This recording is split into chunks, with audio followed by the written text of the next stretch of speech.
sebenarnya apa saja Pak yang dipersiapkan oleh KPU di setiap jenjangnya, jajarannya itu untuk melaksanakan proses pemilu ataupun pilkada itu Pak? Terima kasih Mas Yoga.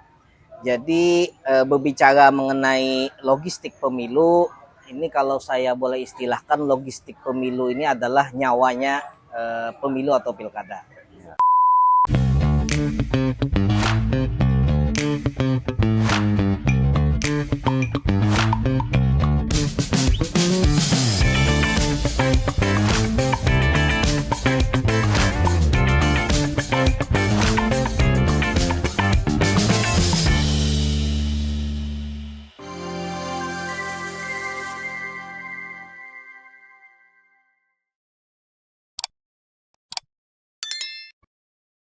Halo teman pemilih, bertemu lagi bersama kami di podcast KPU Kabupaten Kota Waringin Timur. Semoga teman pemilih semua dalam keadaan sehat. Dan hari ini saya sebagai host KPU Kabupaten Kota Waringin Timur, saya Andika Triyoga Baskoro, akan menemani teman pemilih semua dalam episode podcast kali ini. Baik, dalam kesempatan podcast kali ini telah hadir bersama kita narasumber spesial gue star kita, Bapak Muhammad Rifki. Selamat datang Pak. Selamat datang. Boleh sapa ke teman pemilih Pak? Halo teman pemilih.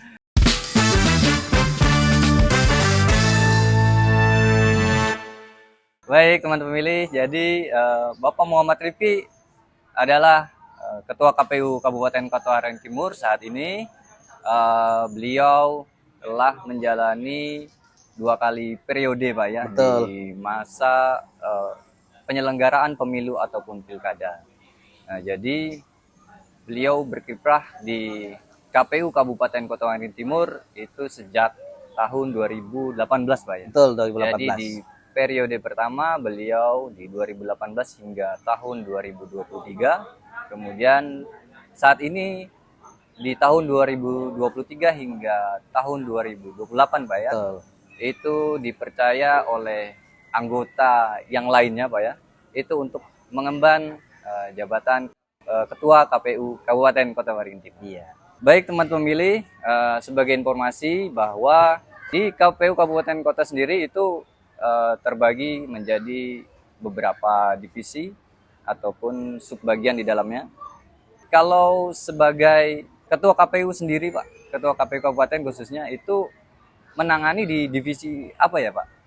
Jadi kalau Ketua KPU Kabupaten itu sesuai dengan peraturan Komisi Pemilihan Umum mengenai tata kerja KPU itu memegang divisi keuangan umum dan logistik. Jadi itu otomatis ketika dia menjabat sebagai Ketua KPU Kabupaten, maka divisi yang diampunya adalah divisi keuangan umum dan logistik.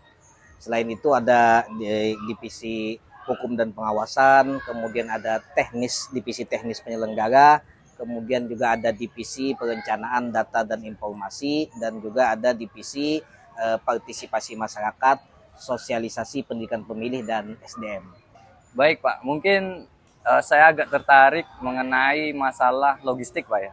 Karena Bapak sebutkan tadi Bapak mengampu salah satu divisi logistik ya Pak. Betul. Nah mungkin teman pemilih yang menonton podcast ini ada yang tidak mengetahui Pak.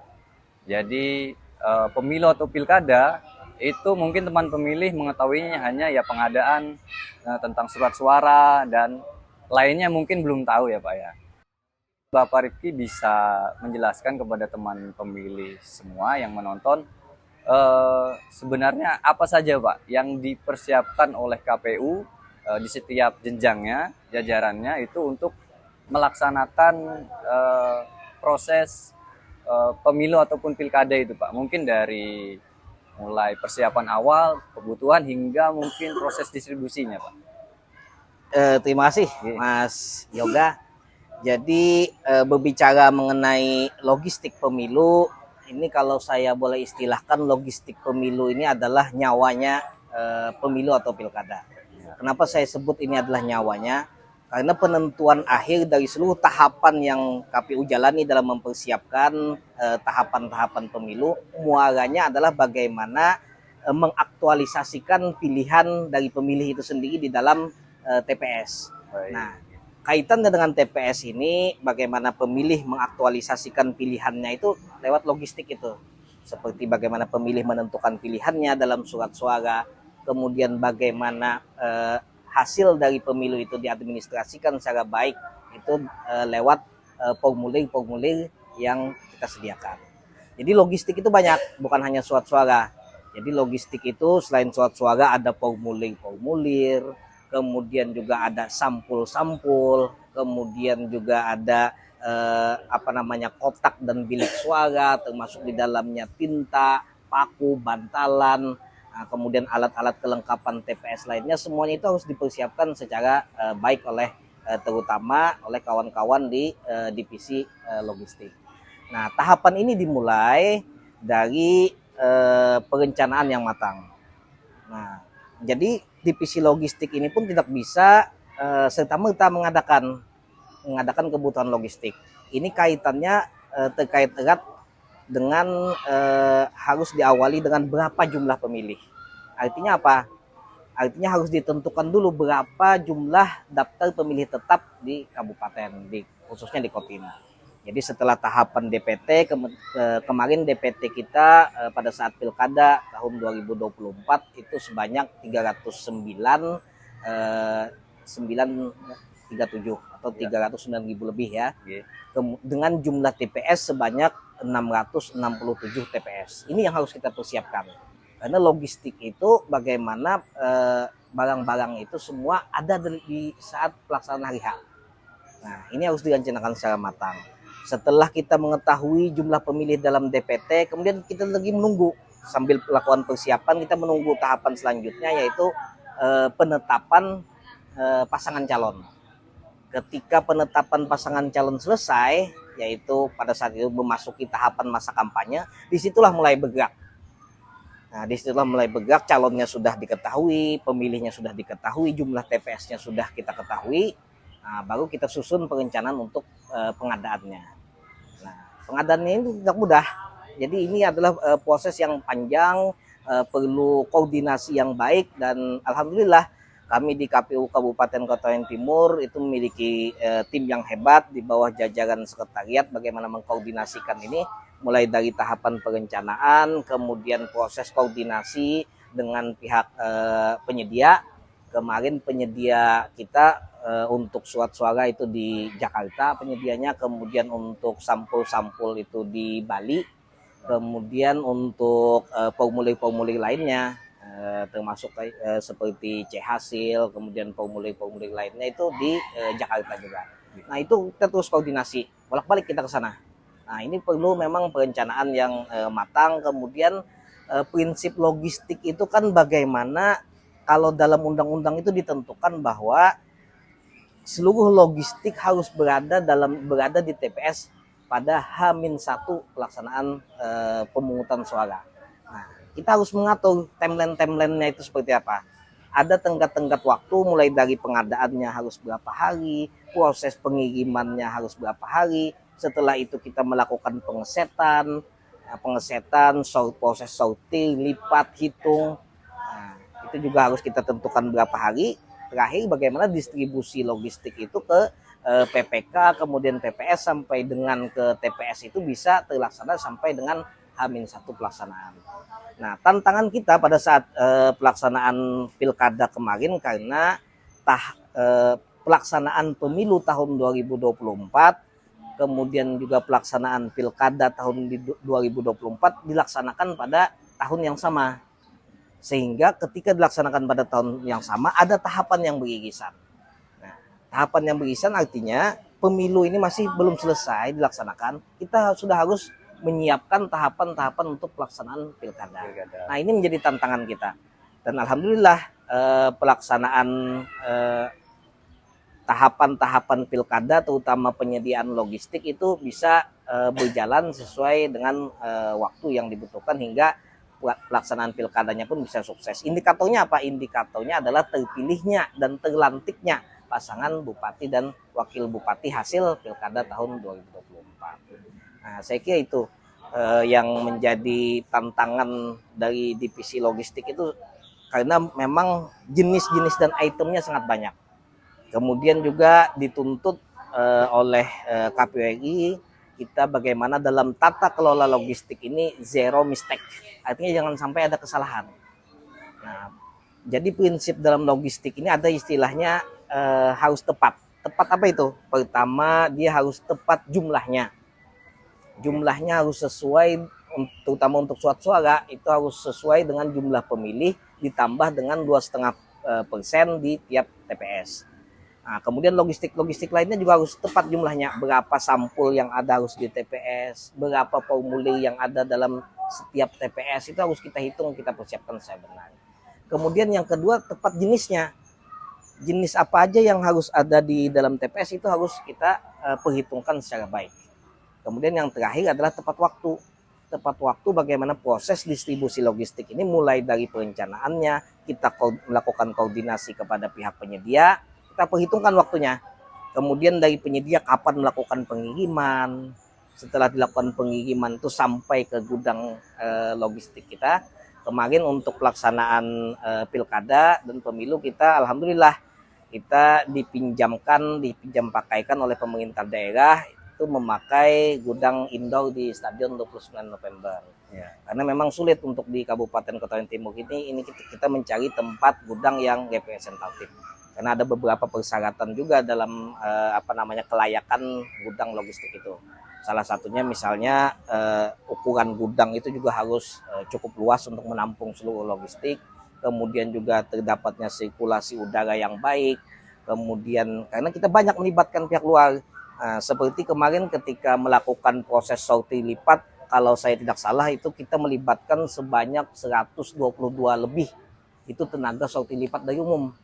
Jadi itu semua dikumpulkan dalam gudang itu, mereka melakukan tahapan pertama melihat dulu kondisi surat suara itu apakah baik atau tidak. Kemudian setelah itu mereka melakukan proses pelipatan. Setelah pelipatan baru dihitung jumlahnya, diikat dengan menggunakan gelang karet itu per itemnya 25 ikat. Nah, itu jadi proses itu juga menjadi tantangan tersendiri bagi kami di divisi logistik. Tapi di KPU Kabupaten Kota Timur divisi logistik tidak bekerja sendiri, juga melibatkan sekretariat yang lain, dan memang ini proses yang saya kira saya sangat mengapresiasi kawan-kawan di sekretariat bagaimana melakukan tahapan logistik ini memang betul-betul terencana, kemudian juga pelaksanaannya dikawal dengan sangat intens sehingga target-target terutama timeline, kemudian juga target-target ketepatan jumlah, ketepatan jenis itu bisa kita lakukan. Baik Pak, jawaban yang sangat luar biasa dari Pak Rifki, mungkin menambah wawasan kita semua, mungkin untuk teman pemilih juga yang menyaksikan. Nah, baik Pak, kemudian dari ditetapkannya DPT Pak ya, Betul. itu sudah segera dimulai untuk perencanaan kebutuhan logistik Pak ya. Betul. Hingga berjalannya waktu sesuai dengan tahapan, kemudian jadwal yang padat juga Pak ya. Betul. Nah, kemudian sampai distribusi Pak. Nah, kemudian di bagian distribusi logistik ke daerah ini digambarkan dengan geografis Kabupaten Kota Waringin sendiri itu Pak. Itu bagaimana Pak? Jadi kita di KPU Kabupaten Kota Timur ini tantangannya, salah satu tantangan terberatnya adalah kondisi geografis.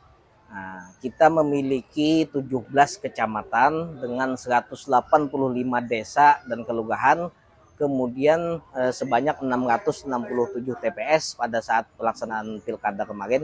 Nah, ini bagaimana logistik yang sudah kita persiapkan, kita kelola, kita hitung dengan secara cermat, kita pisahkan per kecamatan, per TPS, per desa, per TPS, itu bisa sampai ke TPS sesuai dengan ketentuan tadi H-1. Ini menjadi tantangan tersendiri terutama pada wilayah-wilayah yang terjauh, kemudian terluar, kemudian yang tidak ada sinyal internet, itu kan menyulitkan kita untuk koordinasi ya. Jadi terutama untuk di Dapil 5 sendiri itu tantangan kita kondisi geografisnya di mana kondisi geografis di sana masih banyak jalan yang belum layak. Ketika musim hujan, terutama kemarin pada saat pelaksanaan pilkada itu kan di akhir-akhir tahun itu. Nah, di akhir tahun itu kondisi curah hujan juga cukup tinggi. Nah, jadi itu tantangan kita. Jadi kita pertama menghitung estimasi waktu. Ketika memang daerah ini cukup jauh untuk dijangkau, kita jauh-jauh hari sudah melakukan pengiriman.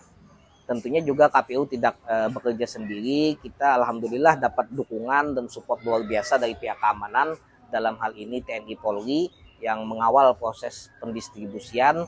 Kemudian juga kami ada berkoordinasi dengan pemerintah daerah. Pada saat itu kami minta Pak Bupati untuk melakukan memberikan dukungan. Bentuk dukungannya adalah dengan mengeluarkan surat edaran kepada perusahaan besar swasta di lingkungan di seluruh wilayah Kabupaten Kota Timur untuk mendukung pelaksanaan distribusi logistik ini. Jadi ketika misalnya ada armada yang mengangkut logistik itu taruhlah misalnya mengalami trouble di jalan, maka harus segera perusahaan ini membantu proses evakuasi.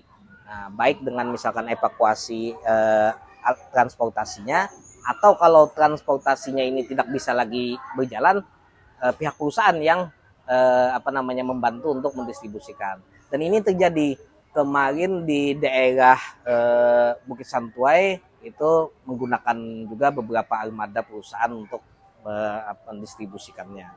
Nah, kemudian juga ada beberapa di daerah ke wilayah seperti Kecamatan Antangkalang yang ketika mengalami trouble di jalan langsung juga dibantu oleh pihak perusahaan. Tentu kami sangat berterima kasih kepada pihak-pihak yang sudah membantu jalannya proses distribusi logistik ini.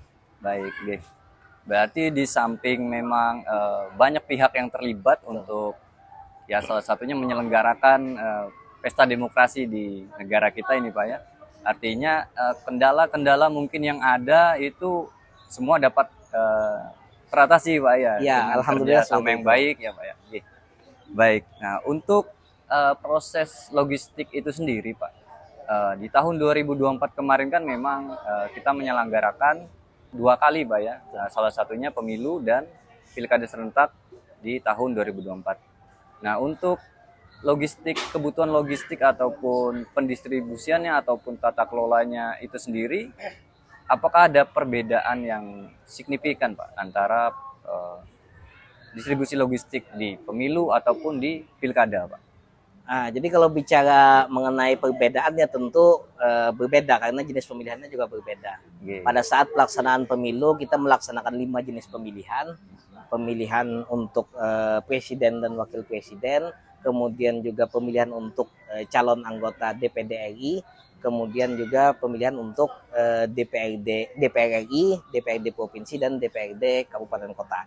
Karena ada 5 jenis pemilihan, tentu logistiknya juga 5 jenis. Nah, ini jadi tantangan. Beda dengan pelaksanaan pilkada yang hanya untuk 2 jenis pemilihan gubernur dan wakil gubernur serta pemilihan bupati dan wakil bupati. Artinya tata kelola kita, kemudian manajemen kita untuk menata kelola logistik ini tentu lebih berat tantangannya pada saat pemilu. Nah, jenisnya lebih banyak, surat suaranya lebih banyak, lebih besar. Apalagi surat suara untuk pemilu legislatif itu kan bukan hanya milih partai. Jadi selain partai ada daftar calonnya di tiap itu. Jadi mungkin kalau saya teman pemilih bisa melihat kemarin mengikuti pemilu legislatif, itu surat suaranya sebesar koran itu, satu surat suara untuk pemilihan. Nah, itu kan sangat besar. Itu yang kita lakukan proses mulai dari sortir, lipat, hitung, itu semua. Nah, tentu manajemennya juga berbeda. Manajemennya harus kita persiapkan dengan timeline yang lebih matang karena lebih banyak logistiknya ini. Beda dengan ketika pilkada memang tantangannya lebih kecil karena 2 jenis pemilihan. Namun situasi dalam pilkada itu karena memang tahapannya lebih pendek. Ketika pilkada ini tahapannya itu terutama untuk kampanye itu diperpendek. Masa kampanye hanya sekitar kalau saya tidak salah itu hanya 2 bulan atau sekitar 60 hari. Nah, sehingga pada saat momennya kampanye itulah bagi divisi logistik itu menyiapkan logistik untuk pemilihan. Jadi pada saat masuk masa tahapan kampanye, yaitu setelah ditetapkan pasangan calon mulai melakukan kampanye, kita melakukan persiapan. Nah, karena sudah tahu jumlah calonnya, siapa calonnya, itu langsung koordinasi kepada pihak penyedia untuk segera melakukan proses pencetakan. Kemudian bagaimana kita memastikan kualitas surat suara itu bagaimana bisa baik. Nah, itu kita melakukan koordinasi ke penyedia, kemudian setelah itu bagaimana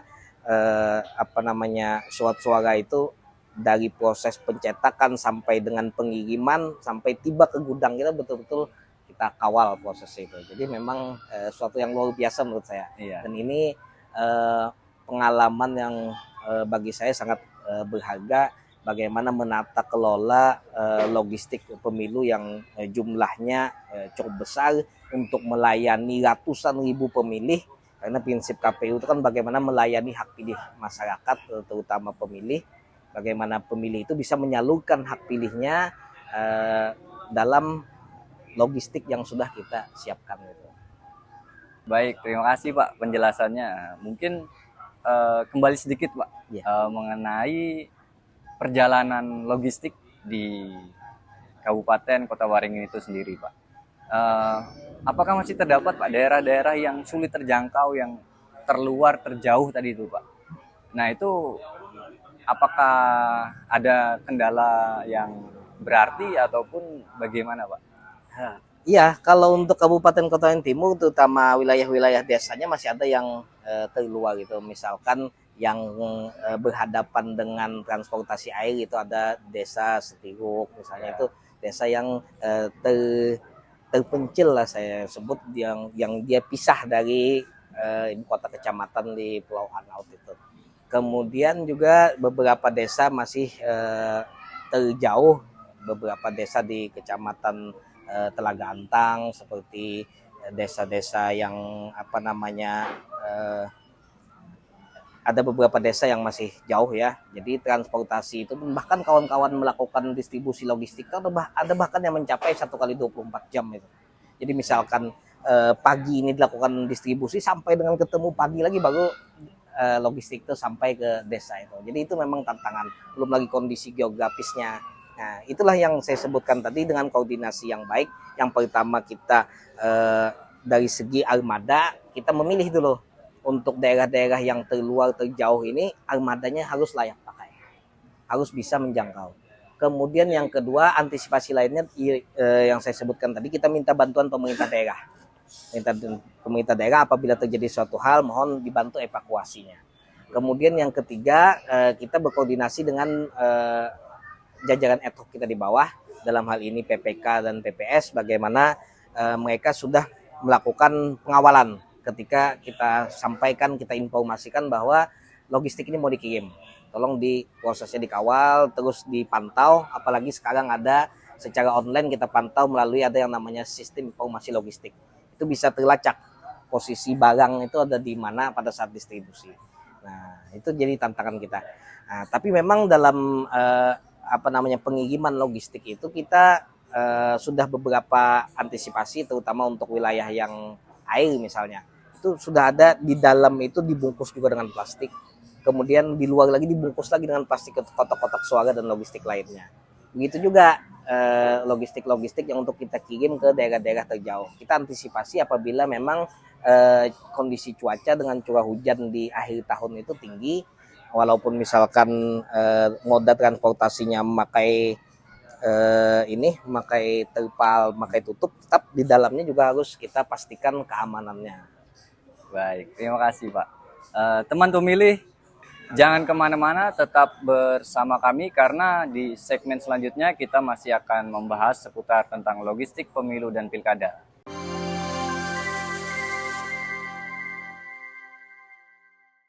Baik teman pemilih, masih bersama kami di podcast KPU Kabupaten Kota Waringin Timur.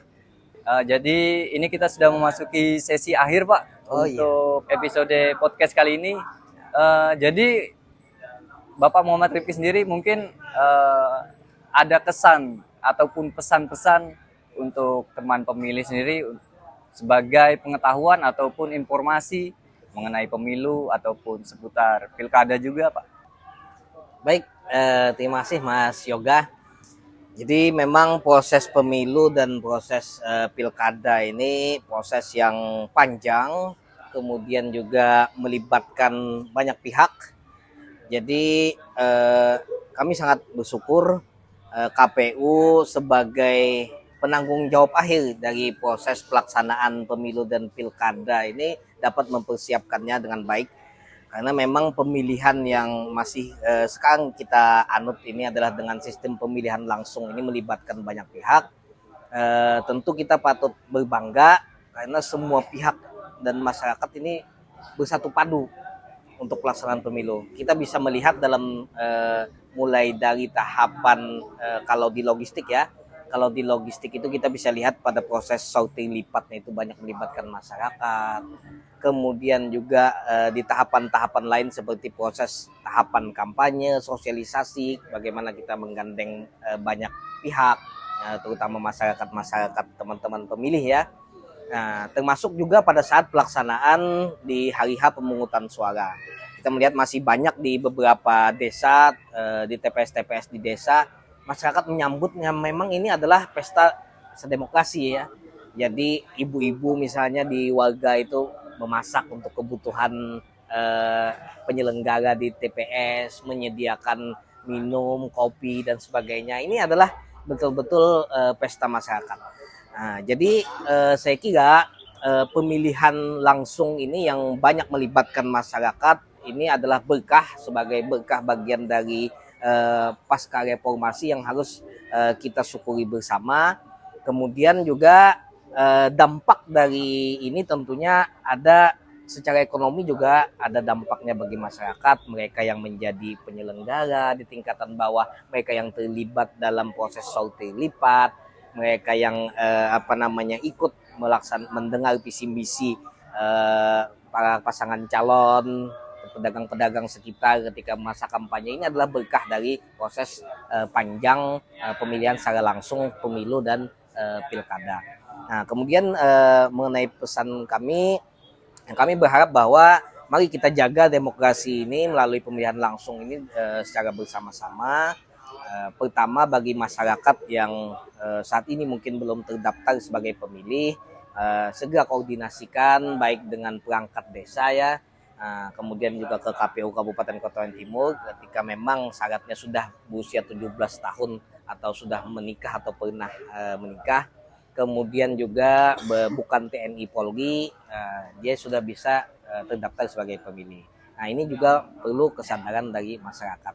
Mari kita bersama-sama menjaga demokrasi ini dengan baik, karena melalui demokrasi inilah nantinya pada gilirannya kebijakan-kebijakan yang berpihak pada kepentingan masyarakat akan tercipta lewat proses politik pemilihan. Baik, terima kasih Bapak Muhammad Rifki, Ketua KPU Kabupaten Kota Waringin Timur, telah bersedia hadir membersamai kita semua di episode podcast kali ini. Semoga di lain waktu Pak kita bisa berjumpa lagi di episode-episode lainnya dengan tema ataupun topik yang lebih menarik lagi Pak. Iya. Baik. Mudah-mudahan podcastnya KPU terus maju ya. Baik, terima kasih Pak. Mari kita sama-sama memajukan podcast KPU Kabupaten Kota Waringin Timur.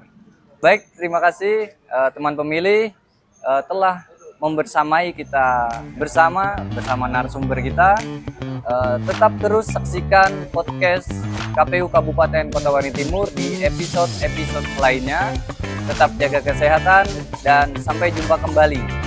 Podcast KPU Kabupaten Kota Waringin Timur, KPU melayani.